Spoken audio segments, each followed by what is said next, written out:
This is Docs Outside the Box, Episode 3. Welcome to Docs Outside the Box podcast. This is your official show, looking inside the minds of cutting-edge and innovative doctors. Think you'll find these stories in any medical textbook? Sorry, you're getting real life insight from men and women pushing the envelope beyond medicine. Ordinary doctors doing extraordinary things. Let's start now with your host, Dr. Nee Darko. All right, guys, welcome back. I'm excited. I'm fired up. Welcome. Thank you for coming back for another episode of Docs Outside the Box. We got a treat for you. Have you ever wanted to know what the lifestyle was like for Dr. Sanjay Gupta or even a Dr. Oz or even the doctors in the show, The Doctors? I've always wanted to know exactly how they got to that point. I've always wanted to know even what the daily schedule is. And I know I'm not the only one. I'm sure you all have wondered exactly how they got to that point. And I think obviously as physicians, we know the starting point, right, which is medical school. And then we know the end point for them, which is being a TV/branded personality. But I think just as important is understanding how they got to that point. So actually, I've got a really good episode coming up for you. I've got a great guest for you. He's charismatic. He's fun. He actually kept me on my toes this entire interview. But on this episode, you're going to hear from Dr. Draion Burch. He takes a very unique approach to his practice as a board-certified OB-GYN doc, so to speak. Draion got his osteopathic medical degree from the Ohio University College of Osteopathic Medicine. And then from there, actually, he went to Michigan State University and did his OB-GYN training there also. I've actually known Draion since he was a medical student. We actually were medical students around the same time. I went to medical school out in Kansas City, but we ran into each other a couple of times at the annual conferences for the Student National Medical Association. And actually, since then, I think it's safe to say that Draion has really lived outside the box. And actually, I think living outside the box really is an understatement for him. Currently, Dr. Burch is really balancing a lot of things. He's balancing being a national speaker, where he's known as Dr. Drai, D-R-A-I, or he's also known as America's OB-GYN. He literally has branded himself that, and he's known throughout the country as that. And he speaks on strategies to improve women's health. He's also a consultant for many TV shows. He helps them with their script writing, particularly for medical issues, obviously. But more importantly, I think, is he's also a consultant to other doctors where he coaches his students. And these are doctors, and he calls them doctorpreneurs to use their medical expertise to leverage a lifestyle of freedom, which I think is extremely interesting. He also has a concierge practice called Amari Consulting, where he literally deals with very high profile clients. And I tried to get him to name some during the interview, and he wasn't budging. And he's also the go-to media expert for women as well as transgender issues.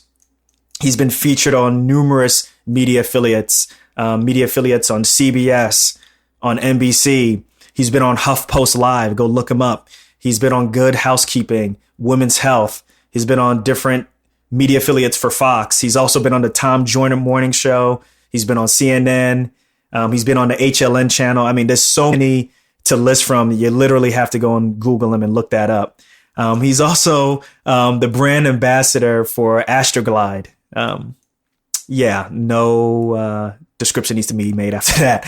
And then also he's an author. His latest book is called 20 Things You May Not Know About the Penis, which is, I'm sure, has to be a great read. So this man is a very busy doctor. He's a very busy man. I feel extremely lucky to have gotten him on the show. So things that I want you to learn from this interview, things that I want you to pick up from this interview are, one, I want you to really pick up on his level of honesty. I think that is the undercurrent for everything that you're going to hear during this interview. But more importantly, I think that his level of honesty is something that you can look at as a key to his success. I think he's brutally honest, and I think that's actually very refreshing. For example, he talks about his love for his patients and medicine that I think we all can relate to. But, I think one thing that we are used to practicing is selfless medicine, right? We are used to giving our bodies and our time and and everything to our patients and to the practice of medicine. But I think what's different is he's very open and honest and says that he also loves himself and he loves the lifestyle that he really wants to have. Okay. Other things to pick up on is how falling asleep on the highway after a grueling 36-hour shift was his breaking point from a pure clinical practice. And then also how he used that experience to leverage his expertise and brand himself as Dr. Drai. And now as the head of Burch Media Group, how he uses that to teach other physicians to brand themselves similarly. So look, enough of my talking. If you want to know more about him, obviously I want you to listen to the show, but look, go ahead and Google him or go to his website. It's drdrai.com, DRDRAI.com. And look, let's get to the show. Let's get started. So Dr. Drai, welcome to Docs Outside the Box podcast. Thank you so much for having me. No, it's truly appreciated on this end. And before we get into the nitty gritty of this interview, I wanted you to take a moment just to introduce yourself to our audience. Hey guys, I am Draion Burch, also known as Dr. Drai. I am a speaker, author, coach, living in my passion right now. Having fun, doing concierge medicine, living the dream. And we're going to get into that later on into this interview. Told you a whole lot, right? I've been wanting to do this interview for so long, man. So I'm really glad that we're doing this. So listen, tell us a little bit about where you're from. Tell us where you're born, what city you're from. So I was born in Biloxi, Mississippi. So I'm a Southerner by trade. And then I went to undergrad at Xavier University of Louisiana. So I majored in chemistry, minored in biology. After college, I spent 2 years teaching in New Orleans at a math and science high school. I taught chemistry there, 9th grade chemistry. And then I went to medical school at Ohio University. And then I went to residency in OBGYN, obstetrics and gynecology, at Michigan State University. And then I landed my first big job in Pittsburgh. And I've left that, and now I'm on my own. Okay.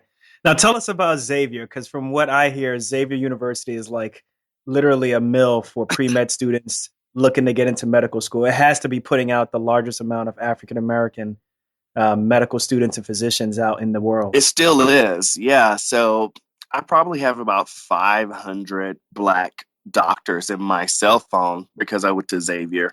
So anytime I need a dermatologist or a general surgeon or anesthesiologist, I just look through my phone and someone's there. It's great. It's an amazing network. You know, I think someone needs to do like either some type of, I don't know, documentary or some type of article on Xavier about what they're doing, because nobody knows about it outside of, at least the minority perspective. But it's something that I think the greater audience needs to know about. Oh my God, absolutely. They're in papers relying on the news a lot for being the number one place in African Americans to medical school. But you're right, only the minorities really know about it. But I mean, I don't have a problem with that. Now, why did you choose OB? So that's a good question, actually. Actually, when I delivered my first baby, I was a third-year medical student, and I fell in love. I just knew it. I knew in my heart that was what I was meant to do. So still doing it today, still loving it, even though, sometimes you can stay up late at night and all the bad things, the work-life balance stuff. But now I've created the life that I love in obstetrics and gynecology. So we're all jealous, and we all you're jelly. I know. We all are hungrily waiting to get all that information from you, because we're going to talk about that. But before we get into that, you are Dr. Drai, nationally known motivational speaker, author. So everybody knows you as Dr. Drai. But what I want to know is, tell us about the former Dr. Burch, and tell us about your former medical practice. And then I want to hear about how it flourished into your transition into Dr. Drai. Oh, yeah, that's a good one. So I was at a big academic institution. I was in a group of all male Black OBGYNs. And that's In one. Pittsburgh. Yes. Mm. So that is one of the main reason why I went there, because three of the other doctors were Black males. So I was like, oh, wow. I've interviewed all over the country for like that perfect spot. And I really didn't find the spot that I liked. And I was looking in big cities, interviewing in LA and New York and Chicago and Atlanta, Dallas. And I was like, oh, even Miami. I was like, I couldn't find that spot. But I interviewed in Pittsburgh with three Black doctors sitting across from me, asking me and telling me, hey, we need you to come here. We want you. And I was like, sold. That was it. So I was like, that's pretty unique though to see that in Pittsburgh. yeah, I still think. exactly. Yeah. So I was like, this is it. So I knew that was where I needed to be based off of who I was going to work with. So I didn't really look at like the city. I looked at more of the work environment and mentorship. So two of the senior doctors in the group, they were in their 60s. So it was a good opportunity and a really good place to have my first job where I could have that kind of mentorship, being a surgeon, where someone could go into the operating room with me and do hysterectomies and myomectomies and, just be there like for your first C-hist, like someone that can call me like, oh my God, I have to take out the uterus. I just delivered a baby, like that was great to have that. So there's one of the reasons. I think a lot of doctors underestimate, the importance of having really good partners, even more so than money, actually. Oh my God. If you do not have the right people in your corner, you're going to get in trouble.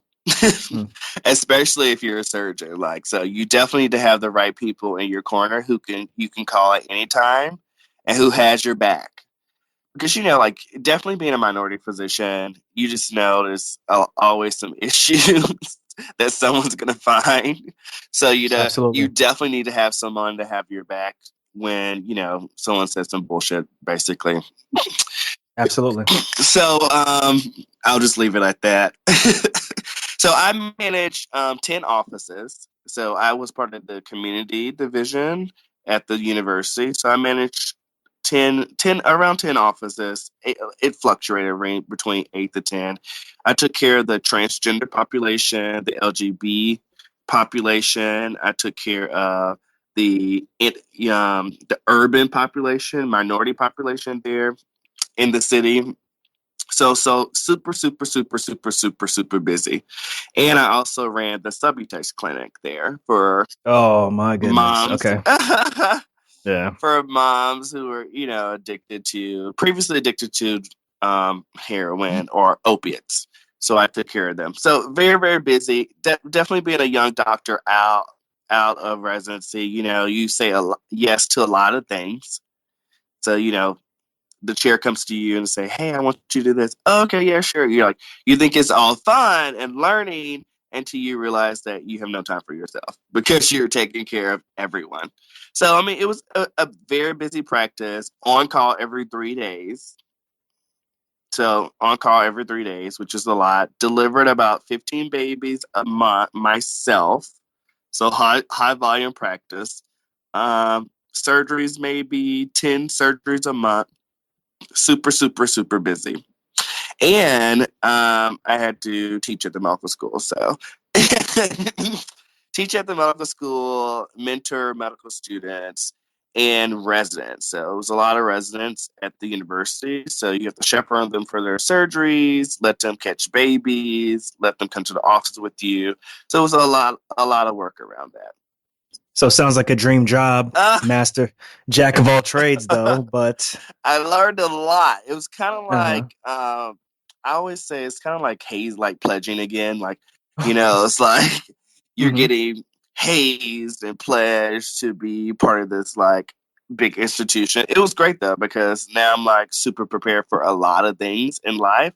And yes, sometimes you may need backup, but I'm very confident in the operating room. I'm very confident delivering a baby. I'm very confident with handling those complicated obstetrical as well as gynecologic patients. So it was really a great opportunity. So I started doing, well, first of all, from Xavier University, one of my buddies was this big journalist there. when I was there in undergrad. He actually contacted me when I was at the university, and he said, "Hey, Dre, do you want to start writing for my news show?" He was a news producer in Atlanta. I was like, okay, yeah, fine, whatever. Didn't think anything of it. It was just that I was just helping my buddy with, the news. Well, it was a really, really big show. It turned out to be a Okay. really, really big show. Which show was I this? was like, so he used to work on Sanjay Gupta's show. So, Are you serious? yeah, he used to work, yeah. All right. So Talk about the hookup. no, it wasn't really a hookup. It was like he used to ask my opinion about different studies and stuff like that. Not Sanjay Gupta, but like my friend. Okay. So as well as other things on CNN. So I was like giving him the information, and eventually he was just like, Dre, you could be doing this stuff yourself. So I was like, oh, okay. I could. Yeah, let's do it. And I actually hired him to be my first manager to like manage my brand as Dr. Dre. So I started to do television myself. I started to do radio myself. I started to do like online, reporting for like online sources. I started to speak and to get paid. Um, I started writing books. I wrote my first book when I was there. So that's kind of how it all started, with my friend from college, basically a connection from college saying, hey, Dre, you could do this stuff too. So I also was tapped into it from other doctors who were doing TV, who needed my specialty basically and wanted to know my thoughts about this study so they can talk about it on television. So it was like I was giving them information when I could just be doing it myself. So eventually I was like, okay, let me do it myself. Okay, so now you. It sounds like you have a fork in the road that you're facing, right? Because you, on one end, you have this great job. You're working like crazy. You're doing everything that you want to do. You're getting to crazy cases. You're, actually educating students. You're treating an underserved population. And then on the other end, you have this other road that's taking you towards something that you don't know where it's going to take you, but sounds like it could be very rewarding and exciting at the same time. I mean, it was great, but one of the things when you work in a academic setting, there's all these rules that you can do this and that, and Intellectual property and Y and Z, and so that became, once I became nationally known, then it was a lot of eyes on me for every little thing. So I had to decide, did I want to stay there and give up my love for the media, my love for writing books, my love for speaking, or did I have to transition to something else? So basically, I use my being on television and my access to get celebrity clients to join my current practice now. Which is a concierge practice. Concierge practice, yes, absolutely. So that's kind of how I transitioned. I had no idea it was going to work out like that. Honestly, it was just like, if you believe in a higher power, I just think like people, like God does these things and you just don't know where it's going and why you're doing these things. And that's just kind of how it happened. Now, obviously, you're extremely savvy on social media. Before you met, or excuse me, before your friend came and knocking, or even during the process, were you really good at social media, or did you slowly but surely kind of learn the process and it just kind of took off? Oh man, being on social media is like, I'm a beast now, but like it's definitely something that you definitely need to master as a physician, because doctors, you guys are brands. Like you're a brand, you're a business. So, and that took me a while to get, because they don't teach us that in medical school. They don't teach you that in residency. They actually shy you away from doing social media. Like, oh, don't get on social media at all. This is bad. And It's it's the like, devil. I know. it's like, obviously, like, okay, of course I'm not gonna like post any patient information, like like it's not gonna happen. And like, of course you're not gonna violate HIPAA, like that's what everyone's worried about. But doctors, you're smart, so you know that you're not gonna do that. You definitely need to get out there on social media. Definitely, all physicians, and this is why, because when someone Googles your name, your social media accounts, they're the first things that come up. That's the first thing that's going to come up when someone Googles your name. So that's why you need to have all accounts in your name on Facebook, Twitter, Instagram, Tumblr, Snapchat, Periscope, because as soon as you Google your name, that's what's going to come up. So that's what people are going to see. So yeah, I actually had to learn. Well, first of all, when my manager, my first manager, when you're really building a brand, you have to learn your voice and know who your audience is to really dominate on social media. So I knew my audience was going to be women, 35 to 45, but the voice, like who were they? Like gynae girls, like what am I going to call them? How am I going to dress them? How am I going to talk to them? Those are all kind of things that have to evolve with your brand on social media. So my followers are called gynae girls, pregos, and gents. Pregos, obviously women pregnant, gynae girls are not, and then gents are like the men that they love, right? So that all involved with being on social media and being coached on social media, when to post, how to post on the different platforms. So this took a couple of years, obviously, right? No, not really. I would probably say it took me about really 3 months. Really? That quick? 3 months to really get serious about it and post it. Because basically, instead of paying publicists like $5,000 to get on television, you can just tweet to somebody and say, "Hey, I have a story. Come talk to me. DM me." And a lot of times that's how I get on television now. I don't have these publicists, and reporters just send me emails. Wow. Yeah.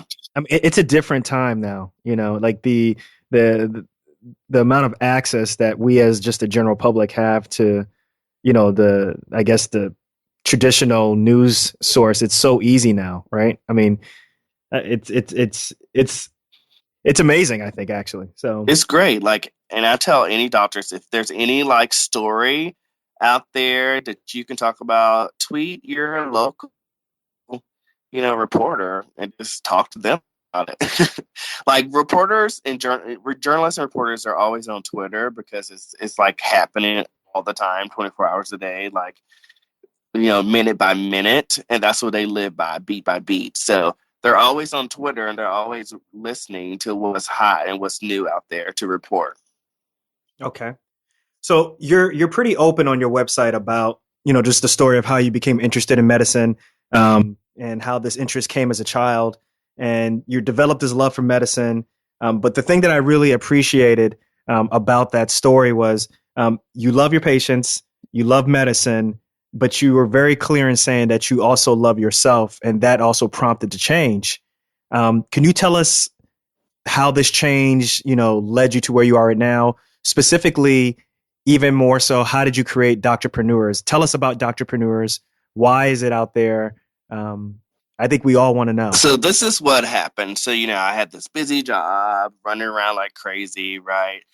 Well, after a 36-hour shift, I fell asleep. Driving home. Oh. And a police officer woke me up the next morning. And it was just like one of those moments, those aha moments where I was like... Wait, you was on a highway or like on a regular street? The interstate, yeah. It was like one of those moments where I was like, what am I doing? Like, I'm putting myself in danger. I could have died working these crazy hours. Like, it's not worth it. So, you go to school for 24 years and you're like, is this it? And the answer was no. So that was really when I really woke up and started doing my exit plan, or what I call my freedom plan. My freedom plan, that's when I started what I actually call charting at night. So I was charting at night my freedom plan, my exit plan, to really create my own legacy, really create my own destiny, to be unapologetic about who I was, and to be confident in going out there and getting it. That's what I'm talking about. I talked about this during my first episode. It's exactly how you describe it. You spend your entire beginning of your life going to school. You get out of school, and now you're a physician. And in your mind, you've always been trained to move on to the next challenge every 4 or 5 years. But then, what becomes your challenge once you're in attending? What's the next step? Everything that you're interested in, you kind of suppressed because you wanted to be this great physician. But you may be interested in money. You may be interested in technology. You may be interested in, public speaking. You may be interested in, sports, what have you. But all that stuff gets suppressed. And then when it's time to really go on your own, now you're like, well, what do I do now? Exactly. So that is kind of how Doctorpreneurs was created. When I started blogging, speaking for pay, writing books, doing media, I am passionate about helping doctors transition to a life of freedom, because I think that's what we all should have. And I think everyone should have a legacy. Because I was looking at like all these doctors who were around me. There was like tons of doctors around me. I mean, in a day at the university, I may have seen like 50 doctors, right? Like walking in the hallway. It's just full of doctors. So a lot of them, they didn't have their own practices. They didn't have their own legacy because they worked for somebody else. So I was like, what are they going to pass down to their kids? I mean, yeah, they can have some money, but like, what if they don't know how to manage that? Like, give them something, give them a business, build a business, doctors, and give your children a business. They deserve that. Now, what is Doctorpreneurs? Doctorpreneur is basically a doctor who is living a dream outside of medicine. So you're leveraging medicine to find other ways to make money. So like I speak, I write books, I've done a little bit of everything, like I actually have done like medical consulting for shows like NBC The Blacklist. She's pregnant. That's me. Oh, wow. So, Okay. so I'm a brand ambassador. So I work with Astroglide. I'm their doctor. So I have, I really, really, really lived my life to the fullest with opportunities and what kind of revenue can I bring in because I am a doctor, and it's endless. Now, I don't mean to get into your pockets now, and I'm not going to ask specifically your pockets, but would you say that you are able to basically replace your clinical income with what you're doing right now? Yeah. Mm-hmm. That was pretty quick. You didn't even think about it twice. Yeah. Okay. All right. Yeah. So, I mean, it's great on this side. And the thing is, when you have that time freedom, you're more creative. So you're more creative, and when you're more creative, you can make more streams of revenue. Okay. When you're stressed out, that brain isn't working like that. When I was stressed out, like I could not like get a book out of my brain. I couldn't like work on a speech. When you are just doing what you want, you definitely can make it happen. So, Doctorpreneurs, is it a group? I guess almost like a working classroom? Like tell us exactly what it is. So, 'cause I know it's your larger group, Burch Media Group. Yes, right? yes. So I am the chief doctorpreneur of Burch Media Group, and Burch Media Group is a company that I founded to help doctors use their medical knowledge in order to create a lifestyle of freedom. So that is my mission and my motto there. So I actually coach doctors into time freedom. So I have my I call them residents. My clients are called residents. And So we got to go back to residency again? I don't know. I know. It's like a 6-month thing where I teach you. Yeah, it's not that bad. It's just 6 months.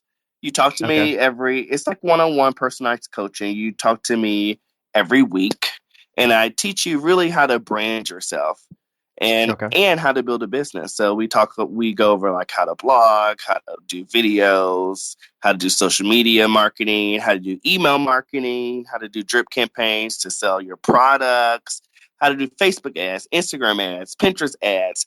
All those things are super, super, super important. And the most important thing is that you get to clarify your message with someone who's been there. Clarifying your message in the market means that you're able to sell. So as you know, there's 4 pillars of business, right? So there's operations, there's marketing, there's sales and finance. If the operations isn't right, which branding is a huge part of operations. So if that message isn't clear, then you're not going to know who to market to. If you don't know how to market to, you're not going to have any sales, right? And your finances is going to be off. So it's always going to start with operations, branding, making sure you're the boss, making sure you're the face of your company. So that's what I teach doctors to do, which is great. And I'm loving it. This is like, it took a while to get to this space, but it's like, this is where I'm meant to be. So I'm having fun. My residents are having fun. This summer we're going to conference. It's great. Like actually like exposing them to not medical conferences. I'm like, let's go to business conferences together. Let's go to blogging conferences. Let's go to social media conferences. Like, this is where it's at. And how many residents do you have? I have 6 right now. I have 6 residents right now, which is great. So I'm pretty busy with them. Oh, okay. All right. Now, and you said last 6 months. Now, the last 6 months, you go over social media, you go over media. You write a book. So, I have book coaches and they coach you through writing your first book. And there's a media trainer there. So we teach you how to do television. We teach you how to do radio, online and print interviews. You get to meet with an entertainment attorney. So when you get that big contract on TV, someone's there for you. And you meet with one of my favorite trademark attorneys in the nation. She's like top in the nation. So you get to meet with her. She talks to you about trademarking your ideas, trademarking who you are, and what does that mean. So there's a lot of opportunities in business there to really make money. Now, what about the doctor who's pretty shy, very hard to open up? Because you have a really, you're very charismatic. Obviously, you're not shy at all. Am I? I'm actually an introvert. Yeah, right. Stop lying. I am. I like all those little things that you take. I'm actually an introvert. Like I'm really good at interviews and stuff like that because like I know how to turn it on. But like really? I'm usually like in a room or by myself. I'm such an introvert. It's so weird. You would never think that. That's the complete opposite of what I would expect, Because I remember meeting you at SNMA a long time ago, and you actually bring up a good point because your personality. When I saw you on TV and I heard you on the radio, I was like, "This is Draion," So there was a bit of a disconnect right there. So I actually do believe you. Yeah, I am definitely an introvert, but like I'm able to turn it on when it matters. So basically, you're saying there is hope for those who are really shy. When the lights come on, basically they sweat. You help them through that. Exactly. And you know what? My mom can tell you this. When I was a little boy, like doing like speeches in church and like, what was it? Singing in the choir, I would cry. I was so shy to do those things.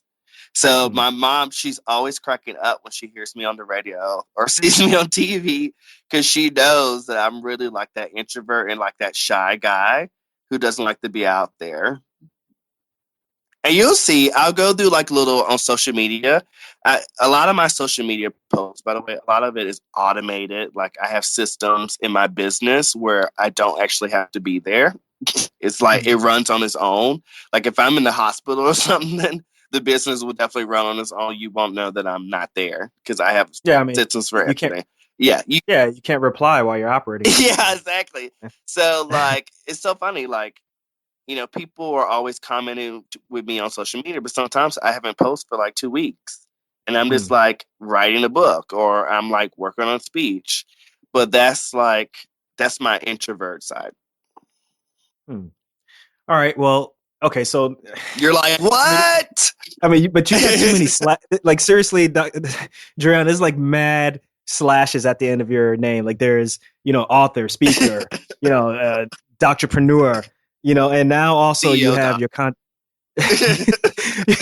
you also got this concierge business, right? Amari Concierge, right? Yeah, Amari means love, love.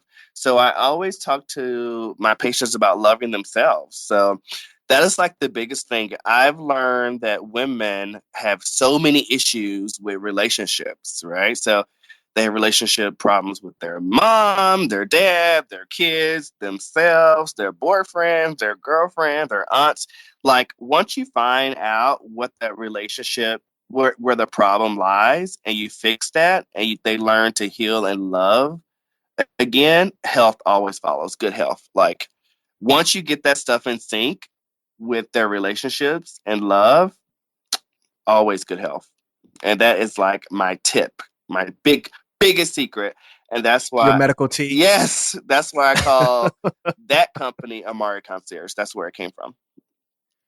So is it medical consulting or medical concierge? No, or? I do concierge. So I actually travel to see patients, which is an interesting life on its own. Wow. Okay. So I only take care right now. I only have 8 patients. I take care of celebrities only. So you have to be on television. So I only take care of 8 girls. So I a lot of traveling to see them when I need to see them. But they have access to me for 24 hours a day, obviously 7 days a week. Now, are you able to balance? Is there any part of your life that is there room for clinical medicine? Going back to like my old life. Was that what you think? Like I get the point. All right, would I do that? let's move on. No. I mean, Gotcha. this is like the way to me. Like concierge medicine is like the wave of the future. I feel like women want that superior care, and people who have money will pay for it. So, like, eventually, a lot of doctors will be doing like this kind of hybrid concierge model to take care of people who really want that special attention. Right. Well, that's a good point. Yeah. So I definitely think it's definitely the wave of the future. But if you're asking if I'm going to go back to my old life, that answer would be no. Well, even just wanted to know if there's even just a percentage, maybe, I don't know, 10%, 20%. And maybe that's just... I do. You know what? Sometimes I will do a locums job, like for 3 days or something like that, to like, get my fix and be like, oh my God, this is so much fun. But it reminds you why you're not in it anymore. It's not that, but it's just like it's a lot of work seeing like 40 patients a day. Like that was my whole life. You saw 40 patients a day, and I was up to midnight charting.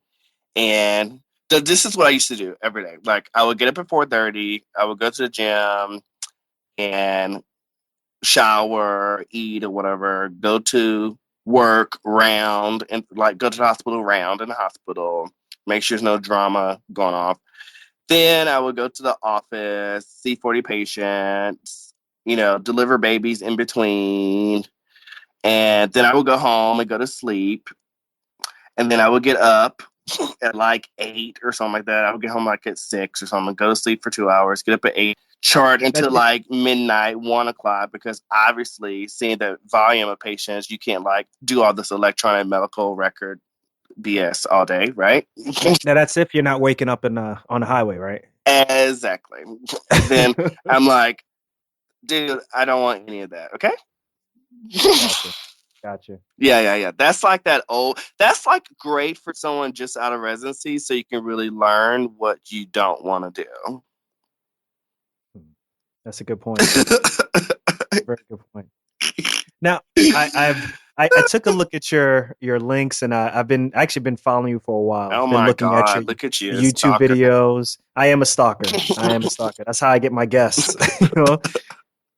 So I've seen you talk a lot about transgender health, right? And now that this is the year 2016, particularly with the marriage equality laws that came down with the Supreme Court, I think the LGBT community and transgender health, that population is starting to get more of a unified voice. But I wanted to know, how did you become an expert in that? So that is a really, really great question. So when I was at the university, this doctor approached me. A pediatrician actually approached me, was like, "Hey, Dre, do you want to take care of trans people?" And I was like, "Yeah, Just out of the blue, just ask you that. yeah." Was like, "I think you'd be perfect." And they were looking for a doctor to take care of transgender people at the women's hospital. So they needed someone to help with the transition from the children's, adolescent to actually adult medicine. So I was like, okay, let me see what kind of training I need. So I went to a couple conferences in June. It's usually in June in Philadelphia. And then I actually went to Thailand to train surgically for the surgery. So I learned how to do the hormone transition in the US, and then I learned how to do the surgery in Thailand. So, it was great because I'm like, that was like my fix at that time because it was something new. I was like, oh, this is something new that isn't in my textbooks. So I'm like, this is great. This is cutting edge. And I had fun, and the people actually, they just really, really needed help. So any kind of marginalized position, like population, I definitely will help you because I mean I know what it's like. I'm black, like I know what it's like being marginalized population and getting sub care because of who you are. So that's kind of how it all happened, and it turned into something really, really big. Like I had people coming all from all over the country to see me in Pittsburgh because I was known as this like leading transgender health specialist. Now, we've spent probably a good 20, 30 minutes talking about all the positive things about your job, or at least about your career. I think that's a better word to say than job. Give us some negatives about your current work situation. Currently now, negative? Oh my God. And don't brag. No, I'm trying to figure out what would be negative. Negative would be I'm just messing around like, with you. negative would be like sometimes I have nothing to do. It's like that. It's like that. Okay. No, I mean like so it's weird. Like sometimes I wake up, I have like really, really nothing to do, and I'm like, oh, what should I do? And it's like I have all this free time now. So that's like one of my things that I'm always like, man, I have all this time. I have nothing to do. Jeez. All right, Dr. Dre, let's move on to the next question. Right? I think you just pissed everybody off. All right, so look, let's get to the nitty gritty. Like, seriously, like, how can we be down? So basically, what's your advice for other physicians, who are considering doing what you do? Tell us, how do we get down for real? So I would say to find your passion, find whatever your passion is, and monetize it.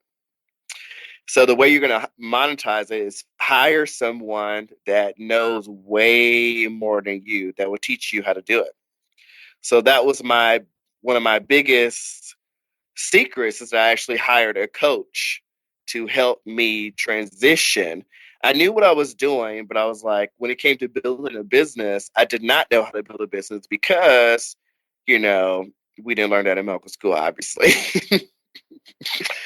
Not even a drop. They didn't teach us that in medical school. Right. They didn't teach us that in residency. So I was out there and I was like, oh, wow, I need to learn how to build a business. And what I was doing when I was doing media and writing books, I was actually doing that. I was actually building my business, my visibility, my marketing plan of my business. And I had to get a product to sell to make money.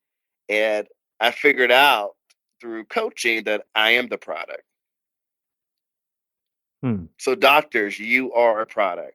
Once you get your degree, you are a product. You are a brand. You are a business. You have to protect yourself. You have to professionally develop yourself. I don't go to medical conferences anymore. I go to business conferences. I don't go to medical. I mean, the only time I need to go to a medical conference is if I'm in the beginning of a CME cycle, like basically. So, and that's going to lead to my next question, because in essence, you answered my next question, because I was going to ask, well, what's the best way for physicians to differentiate themselves? But basically what you're saying is, look, you're already your own brand. You're unique in your own way, basically, right? Exactly. Exactly. You were already there. Like, find your passion, monetize your passion, have it relate to medicine just a little bit so you can use your name to like bring it, further in life. Hire someone to tell you what to do, to write it out for you. Now, you say that you don't go to medical conferences anymore. Real talk, do you find that when you are around, your colleagues, do you get the support like you Um, were at a business conference, or do you feel like people kind of still look at you cross-eyed or look at you weird and saying, "What are you doing?" Or, they do. They look at me okay. weird. They send me emails. They want to know, like, and it's really because they're unhappy and they want to be like me. So when I walk into, actually, I'm going to my first OBGYN conference this year, actually. I'm going in like maybe 2 years. So I'm just waiting because I'm getting all these emails. Oh, we heard you're going to be at the conference. Are you speaking? I'm like, I'm not going to be on the stage. You know, I was offered to be on stage, but I'm not going to be on the stage. I'm just going to be in the audience, doing my thing, learning, hanging out. Yeah, but I'm pretty sure it's going to be like, oh my God, what are you doing? And I want to be like you. Teach me all these things. But really, it's not that big of a secret. You just have to monetize your passion, monetize it. Hmm. And if your passion is medicine, look at the different streams of revenue you can have for medicine and monetize that. So, Dr. Dre, you're going to have a chance to have the retrospectoscope on. I want you to look back 10 years ago. What advice would Dr. Dre have given to student Dr. Burch 10 years ago? 10 years ago, I would have said, I'm not going to say don't go to medical school. I would have said, no. Actually, you know what? There was a side of me that wanted to be an investment banker. Like I always had that entrepreneurial side. So I probably would have said, go ahead and go to Wall Street and be brave. Like, don't say, oh, New York's not for me. I don't want to go to Wall Street at 21 years old.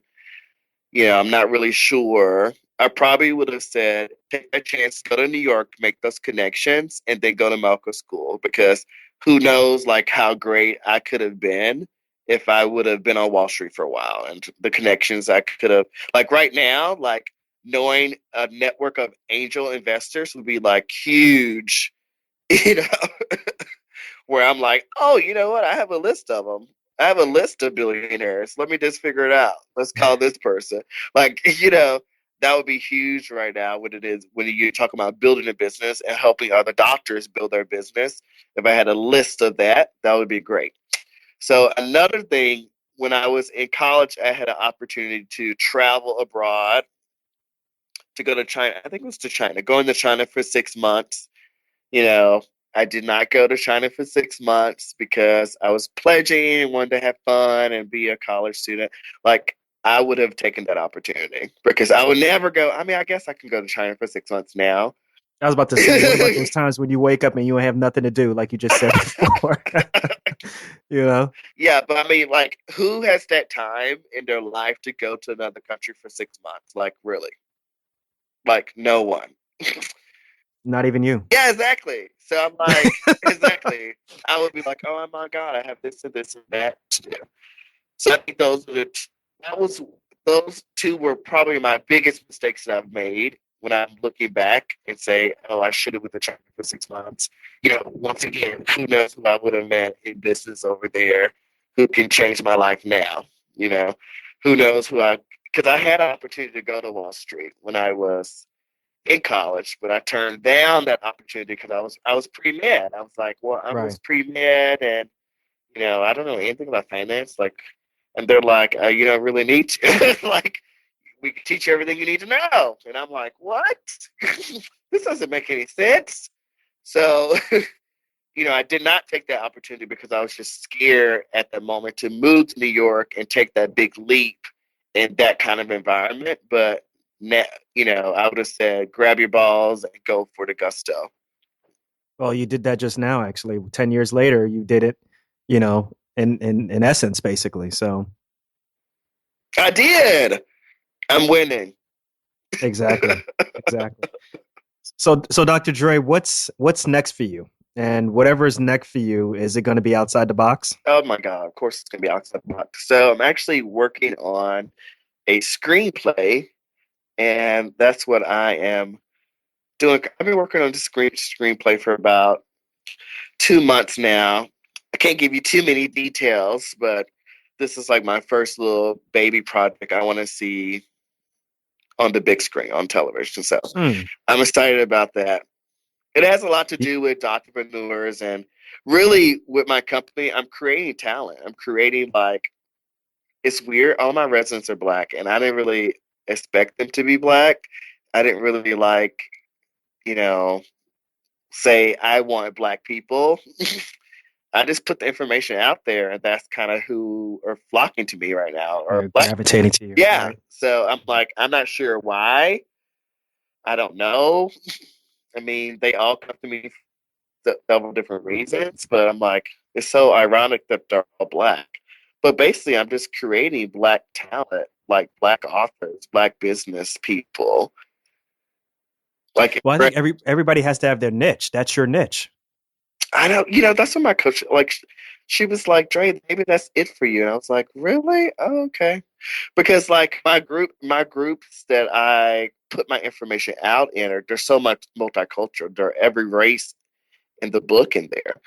So I'm not sure why the actual people who are really serious, who say, I'm ready, I'm saying yes, I'm unapologetic, I'm daring to be different, I'm here, look at me with my orange shirt, like that they're black. You know what I'm saying? Right. Like it's just interesting. Maybe that's a sign in medicine that, people are learning earlier that they need to make a legacy. And I think Well, it's I a think lot of times like how the white doctors would like pass their practices off to their kids. There's not a lot of black people that are doing that. There are blacks that are doing that, but not so many. So I'm thinking these doctors are trying to actually, they're creating their legacy. and I think it's going to get even more so with the generation that's coming after us because of just the 80-hour work week, or whatever. What is it now? 60-hour work I week have now, I where don't even. I'm like, what are y'all talking about? yeah, people taking naps at work and everything. I think you're going to have more of the millennials who are really taking, charge and saying that the priority in their life is really their life. It's their lifestyle more so than their clinical practice. So I think you bring up an excellent point. Yeah, and then like I get so many medical students, like they email my company all the time. They're like, "Oh, we want to work. We want to be a resident of Birch Media Group. We want to do this. We want to do that." I'm like, "You guys have to finish your residency, get some board certification, and then come over here. Like, you need to have your credentials now. Get it right." Absolutely. Because I mean, it's very clear on your info page that you are board certified. You've jumped through all the hoops, which is a big deal in terms of legitimacy, right? Absolutely. Like doing media and having a reporter call you, like they will ask you, "Are you boarded? Are you board certified?" You're like, "Yeah, I'm board certified." Like that's a huge deal. Even when I've done several pilots for shows for different, different networks, and one of the main things that they go through the vetting process is like if they figure out you're the right person for the show. Like one of the biggest things were like, "Are you boarded?" Like being board certified, and actually lawsuits. Have you been sued? Actually, Yeah, I mean, if you go through a deposition, right? yeah. So Like if you've been sued, they want to know, like if you've been sued or if you've had any, like arrested for anything, like drugs or what. Like they want to know any kind of past that you could have had that could affect their show. It's so funny. It was very interesting. But I'm like, how many doctors start getting on TV that has been to jail? Like probably nobody. They don't want people to know that.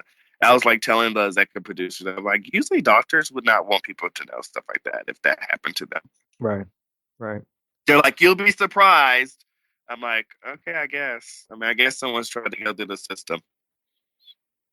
Well, they probably screen so many physicians, and the ones that make it through obviously have gone through a very rigorous screening process. So there has to be some who, like you said, we joke about it, but it's pretty serious. There's a lot of physicians out there who just don't make the cut. Exactly. And like another one of the biggest things I've learned with doing media is that it doesn't matter how little you do it, you still have to practice medicine. So if you want to be on television, if you want to be this expert in the world and you want to call yourself a doctor, you have to practice medicine because they all want to know, have you seen a patient like this before? And you have to talk from a personal experience. Okay. Now, did you have any mentors who helped you along the journey? I know you mentioned that you had a coach, but did you have anybody, even within the medical field, who said, they want to help you through this process? No. Dude. Hey man, listen, we're appreciating your honesty, So, doctors aren't used to, like, I'm a different kind of doctor. So they are not used to me at all. Like, I rattle people's heads when I'm like, oh, Dre, like when people call me and they're like, Dre, can you do this lecture for this medical organization? I'm like, well, what's your budget?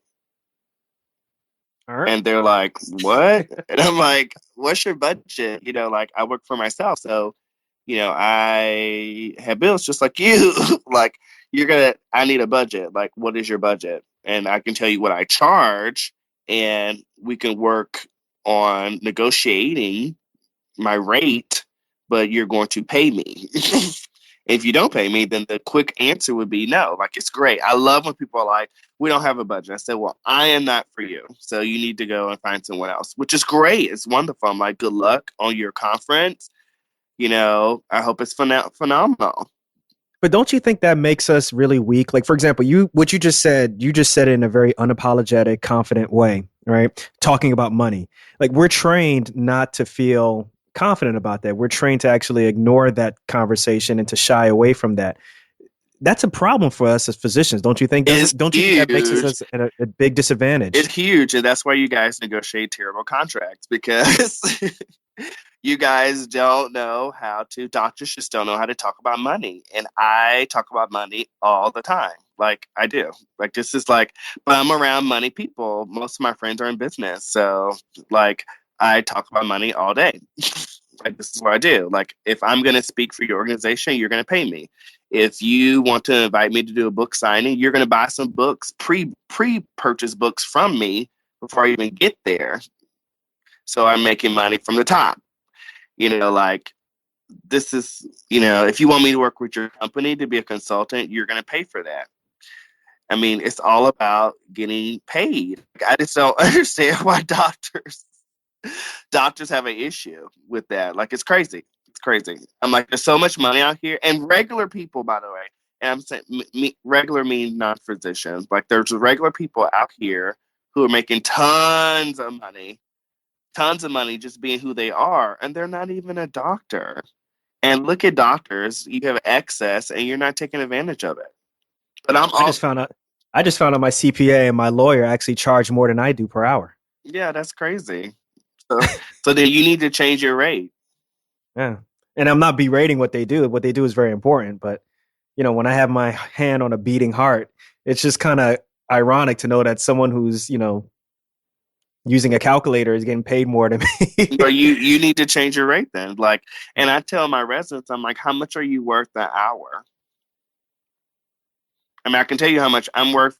I'm in range, but my hourly rate is $9.97. Like, that's how much you're going to pay. If you want me to speak for you, you're going to pay $5,000. Like, that's it. How did you determine your rates? By how many hours it takes to make a talk. So usually it takes me about 5 hours to do it. And I'm pretty quick at it. And my rate is $9.97. Wow. Okay. Now, did you get this from a coach or are you just kind of through trial and error? No, actually, I was like, there's selling numbers and business. I've taken a lot of like coaching classes, coaching sessions. I don't have my MBA, which I still don't want to get because I feel like MBAs, like, they still don't teach you really how to build a business and how to market the way you need to market in today's Well, world as some because as someone who has an MBA, I can definitely attest to that. It's definitely very theoretical, right? It's like saying you went to college and you got a degree in computer science, but then you want to go and work for Google. Like it's two separate things, it's right? so crazy. Like, Yeah. I don't know how many MBA, I can tell you how many MBAs I've met, and they don't even know like the 4 pillars of business or like how to market. Like, they're talking to me about guerrilla marketing. I'm like, dude, email campaigns, drip sequences, like what? Nurture sequences. That's what you need to know. You need to know Facebook ads and where to put those pixels on your website so you can trace your traffic. How about that? So you can retarget. Like, the Yeah, people, you just went over my head with all that. I'm just saying, like, like getting an MBA in today's world is just totally, totally different. So I would rather like pay for a coach or pay for a class, take a class on Facebook ads or take a class on Pinterest ads or take a class on email marketing or even social media marketing in order to get what I need to know to run my business smoothly. Well, you know what they say, it's a new economy now. It's all about skills as opposed to degrees now. Exactly. Exactly. Exactly. And results. So it's about results. So if you're getting results, then you know what you're doing. Well, we're starting to wind down this conversation, and there's a question or a statement that I want you to answer. Okay, it's something that I've been putting out on social media, and obviously my social media is nowhere in comparison to you. um, but it's a statement where I send out, the first couple of words is "I'm not just a doc, I'm a blank," and it's a statement where basically I want people to explore and understand that yes, they are a physician, but they have other interests, they have other passions, like you talked about, and what are those passions that make you who you are? Like you weren't born just to become a physician. You're a son, you're a daughter, you're whatever you may be. Let's start a movement. Let's get that message out there. So I present to you, I'm not just a doc, I'm a blank, and you can fill it in with whatever you want. Doctorpreneur. Hello. That's the hey. Is there any slashes after that? I gotta ask. Or any commas? Hashtag Doctorpreneur. Oh man. How about Well, this? Hashtag Chief Doctorpreneur. that's the perfect way to end it. You know what I'm saying? That's the perfect way to end it. Well, look, Dr. Dre. Listen, I listen to a lot of different podcasts, but one of my favorite podcasts right now is Lewis Howes. Have you heard of him? I have not. Tell me about Lewis Howes. So Lewis Howes is a social lifestyle engineer, entrepreneur. He was an athlete, and he got injured, and he was on his way to becoming basically a pro football player. Got injured and kind of just, went through a small little moment of depression, I guess, and got himself off of his sister's couch, as he says, and has become one of the more famous, lifestyle entrepreneurs and podcasters and bloggers. And he was really big on LinkedIn, and now he's a best-selling author. And he interviews, a lot of famous people, a lot of up and coming people, and gets their opinions on life and success and failures, and just a very motivational podcast. But at the end of every podcast, what he does is he actually acknowledges his guest for the things that they've accomplished. And for some reason, that part of the podcast always resonates with me. So I just wanted to take a moment to just, acknowledge you, Dr. Dre, because one, you truly are taking a very untraditional and off the beaten path way. Your success, you found a way to not only help yourself, obviously, but you've also been able to help other people. You've been able to help your patients. You've been able to help the general public. And what I find most impressive also is you're helping a population that's helping to basically get their voice right now, which is the transgender population. So I just wanted to acknowledge you for all the success that you've had in your career, but also more importantly for the help that you're giving to people, the help that you're giving to physicians also. Look at you. I almost had a tear there. Almost, right? Well, Dr. Dre, we got to do this again, man. This was really a very educational, fun discussion, and maybe one day we catch up with each other on a business conference. Obviously, not a medical conference. Oh God, no. And with that, that's a wrap. Yes, indeed. Episode 3 is a wrap. It is officially done. Unfortunately, all good things must come to an end. And as you can tell by the interview, I had a lot of fun. I learned a lot. He definitely kept me on my toes. He's quite the character. And I picked up a couple of things from his interview. One, I need to start charging more per hour for what I do, at least to the point where I'm getting paid more than my CPA and my financial planner. And how many of you all are ready to sign up for Doctorpreneurs? I know I am. I'm going to be going on their website and taking a look and seeing how much it's going to charge or how much it's going to cost me to sign up for that. But listen, we have to end the show, but also remember to contact me directly on my Twitter handle at DocsOTB. Let me know the good things, the bad things about this. It's at DocsOTB, DocsOTB. Remember, also send your reviews through Stitcher or through iTunes. And if you know anyone who you think would be a great candidate for the show, someone who I can interview, send their information to my email address at docsotb@gmail.com. Also, remember, don't forget, I'm still trying to start a movement with the hashtag I'm not just a doc. Go ahead and send that hashtag to my Twitter handle. And also remember, guys, I'll see you the next time. But remember to always live outside the box.